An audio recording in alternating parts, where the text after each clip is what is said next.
할렐루야. 오늘도 새벽에 만나는 하나님 오신 여러분들 잘 오셨습니다. 우리 예수님 이름으로 축복하고 환영합니다. 기도하겠습니다.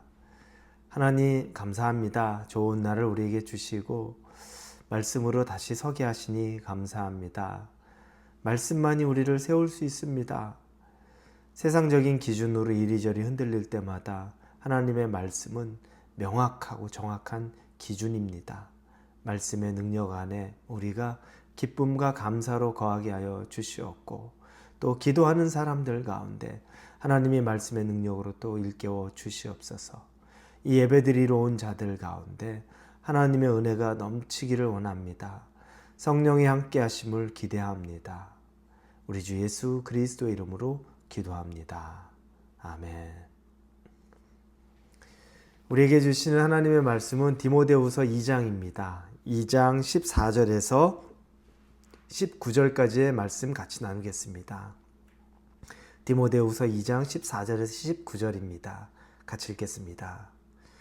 너는 그들로 이 일을 기억하게 하여 말다툼을 하지 말라고 하나님 앞에서 엄히 명하라. 이는 유익이 하나도 없고 도리어 듣는 자들을 망하게 함이라. 너는 진리의 말씀을 옳게 분별하며 부끄러울 것이 없는 일꾼으로 인정된 자로 자신을 하나님께 드리기를 힘쓰라. 망령되고 헛된 말을 버리라. 그들은 경건하지 아니함에 점점 나아가나니 그들의 말은 악성 종양이 퍼져나감과 같은데 그 중에 후메네오와 빌레도가 있느니라.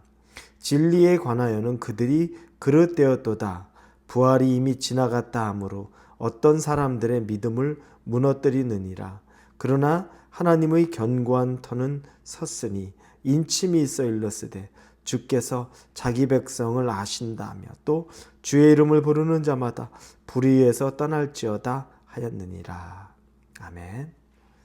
우리는 어제 본문에서 몇 가지 비유에 대한 것들을 보았습니다. 군인에 대한 비유도 보았고 운동선수, 농부에 대한 비유도 보았습니다. 오늘도 한 가지 비유가 등장합니다. 이 비유는 일꾼에 대한 비유입니다. 일꾼. 그런데 조금 더 부연을 하자면 그냥 일꾼이 아니라 하나님께 인정된 부끄러울 것이 없는 일꾼이라는 부연이 있습니다. 그래서 15절에 보니 너는 진리의 말씀을 옳게 분별하며 부끄러울 것이 없는 일꾼으로 인정된 자로 자신을 하나님 앞에 드리기를 힘쓰라 라고 나옵니다. 그냥 일꾼이 아니라 하나님 앞에 부끄러울 것 없는 일꾼 되라는 겁니다. 누구에게 부끄러울 것 없는 것? 하나님 앞이라는 겁니다. 하나님 보시기에 부끄럽지 않으면 된다. 여러분, 우리 인생은 세상에서 볼 때 다른 사람이 아유 부끄러울 것 같아, 그렇게 좀 살아가는 게 그렇게 좀 힘들고 그 나이 들어서도 아무것도 가진 것도 없고 이렇게 자식 농사도 제대로 못 졌네, 이런 거 세상에서 보면 부끄러울 수도 있다고 생각하는 거, 여러분 부끄럽지 않습니다. 그건 정작 부끄러운 게 아닙니다. 진짜 부끄러운 건 하나님 앞에 하나님이 내가 부끄러운 자다라고 말하는 그 말을 듣는 것이 더 부끄러운 겁니다. 그게 진짜 부끄러운 겁니다. 우리는 일꾼이 되면 하나님 앞에 부끄러운 것이 없는 일꾼이 되어야 한다고 말합니다. 그러면 어떤 일꾼이 부끄러울 것이 없는 일꾼이 될까요? 첫째는 자기에게 맡겨진 일을 충실히 하는 사람입니다. 2장 14절 말씀이 있는데 그 말씀을 세 번역으로 보면 이렇게 쓰여 있습니다. 신도들에게 이것을 일깨우십시오. 하나님 앞에서 그들에게 엄숙히 명해서 말다툼을 하지 못하게 하십시오. 그것은 아무 유익이 없고 듣는 사람들을 파멸에 이르게 할 뿐입니다. 뭐냐면 너는 그들로 이 일을 기억하게 하며, 이게 바로 신도들에게 이것을 일깨우십시오. 즉 부지런히 충실히 우리에게 맡겨진 일을 하는 사람, 그 사람이 부끄러울 것 없는 일꾼입니다. 우리가 여러 가지 일을 합니다. 그런데 교회에서 봉사도 그렇고 목사나 직분자들 누구나 다 그럴 수 있습니다. 내가 이걸 다른 사람을 위해서 일하는 것처럼, 그래서 속상해하기도 합니다. 저 사람 안 되면 당신 위해서 내가 이 일하는데 당신 이 말 안 들어? 여러분, 그럴 것도 굳이 없습니다. 하나님 앞에 우리가 하는 겁니다.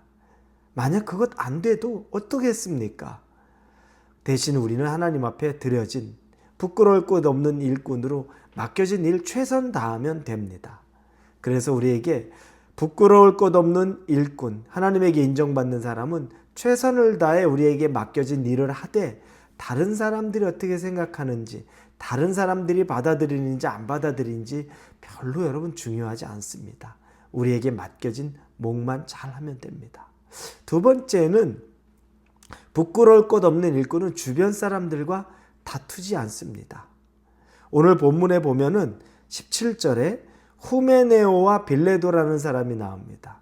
근데 이 사람들이 하던 말들이 18절 나오면 그들이 거짓된 진리를 이야기합니다. 거짓 교리를 교회 안에 막 전파하고 있습니다. 얼마나 악한지 바울이 그들을 가르쳐서 악성 종양 같다고 이야기합니다. 악성 종양, 사람에 대해서 악하다, 악성 종양이다 라고 얘기합니다. 그러니 얼마나 지독스러운 사람일까 상상이 가는데, 그런데 그들과 다투지 말라고 말합니다. 14절에 너는 그들로 이 일을 기억하게 하여 말다툼하지 말라고 하나님 앞에서 엄히 명하라. 이는 유익이 하나도 없고 도리어 듣는 자들을 망하게 함이라. 말다툼하지 마라. 싸우지 마라. 다투지 마라. 굳이 싸워서 다투어서 그럴 이유 아무것도 없다. 오히려 그것 때문에 시험 드는 사람이 있고 그것 때문에 힘든 사람이 있다. 우리 여러분 얼마나 교회 내에 다툼이 많습니까? 잘못되고 이것저것. 바로 잡아야 될 것 바로 잡아야죠. 뭐 치리해야 될 것이 있으면 치리해야죠. 그러나 여러분 그것 자체가 다른 사람과 계속 싸우고 변론하고 그런 것들 별로 유익하지 않다고 나옵니다. 여기서 망령되고 허탄한 말을 버리라, 이 말을 세번역에 보면 속된 잡담을 피하십시오 라고 나옵니다. 거짓 진리는 속된 잡담에 불과합니다. 중요하지 않습니다. 그들이 말하는 거 그냥 속된 잡담입니다. 그러면 거기에 자꾸 논쟁하고 그것 때문에 사람들 서로 간에 싸우게 하지 말라는 겁니다. 그러면 우리 생각할 수 있죠. 그러면 더 큰 문제 생기는 것 아닙니까? 힘든 것 아닙니까? 이러다 망하는 것 아닙니까? 완전히 쪼개지는 것 아닙니까? 아니요, 그렇지 않습니다. 19절에 보니 그러나 하나님의 견고한 터는 섰으니 인침이 있어 일렀을 때 주께서 자기 백성을 아신다며 또 주의 이름을 부르는 자마다 불의에서 떠날지어다 하였느니라. 이것도 세번역에 보면 그러나 하나님의 기초는 이미 튼튼히 서 있고 이렇게 나옵니다. 하나님의 기초 튼튼히 서 있습니다. 여러분 정말 악한 이야기들 오고 갈 때 그냥 차라리 무시하십시오. 연약한 사람들이 그 다툼 가운데서 오히려 실망하고 상처받고 떠날 수도 있습니다. 그런 말하면 여러분 무시하십시오. 대신 기도하십시오. 하나님이 아십니다. 하나님이 처리해 주시고 하나님이 정리해 주시고 그리고 하나님의 기초가 튼튼히 서 있는 교회이오니 기초가 튼튼히 서 있는 이곳이오니 하나님께서 책임져 주시옵소서 라고 여러분이 기도하시는 게 훨씬 더 지혜롭습니다. 거기서 사소한 한마디 가지고 서로 싸우고 옳고 그름을 논하려고 공론의 장을 마련하는 거 어떻게 보면 되게 미련합니다. 그럴 이유가 별로 없습니다. 그런 것들에 대해서 사소한 잡담과 같이 여기고 그런 것들, 거짓 진리들, 사소한 잡담들 여러분 무시하셔도 됩니다. 오히려 진리에 여러분이 집중하고 하나님에게 집중하고 기도하고 또 하나님에게 그 모든 것들을 맡겨드리면서 여러분 혹시 옆에 있는 사람들 시험 들거나 그 사람들 더 괴롭게 하는 일들, 다투는 일들 생기지 않을 수 있도록 여러분이 지혜로울 수 있기를 예수님의 이름으로 축원합니다. 기도하겠습니다. 거짓 진리를 가지고 말하는 사람들, 보란듯이 싸우고 다투어서 이기고자 하지만 그것이 우리의 방법이 아니라 속된 말하는 자라, 잡담하는 자들과 다투지 마라. 내버려 둬라. 진리 위에 서 있는 이 교회는 하나님이 책임지실 것이니 기도하라. 여러분, 하나님, 우리가 그 기도하는 사람 되게 하여 주시옵소서. 예수님의 이름으로 기도합니다.